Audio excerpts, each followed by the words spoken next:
What's up? I'm Elijah, the founder of Worship Support Network. Here's your church tip of the week.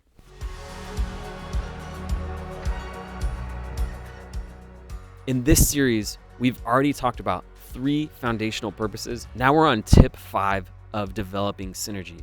We talked about defining your vision. We talked about asking yourself, where am I starting?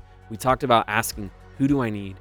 We talked about creating real measurements. And today, what we're talking about is communicating and listening well. Guess what? The Bible says, be slow to speak and quick to listen.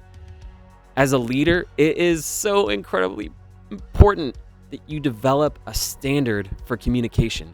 Here's a few tips that we want to give you about listening and communicating well. Very first thing is this: just define what good communication looks like. You might say, well, I can do that by myself. But what I want to encourage you to do is look at what professionals say about communication. Write down things that really resound with you that you think might fit in the culture of your church. And then standardize that.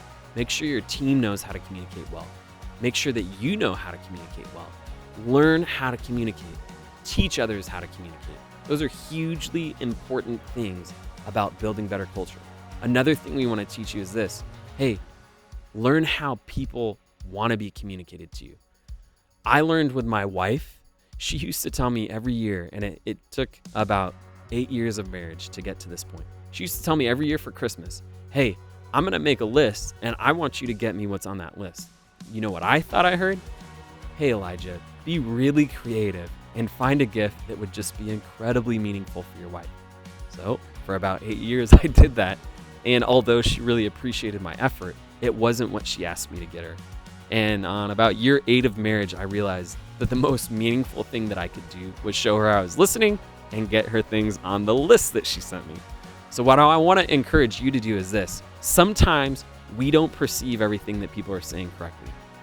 So it's important that you learn how people want to be communicated to and communicate to them that way. If you're the leader, it's important that you don't think, hey, I'm the leader, so everybody should learn how I communicate. Be a servant leader. Learn how they need to be communicated to and communicate well. All right, last thing I want to tell you is this: teach your team what it looks like over and over and over and over and over again.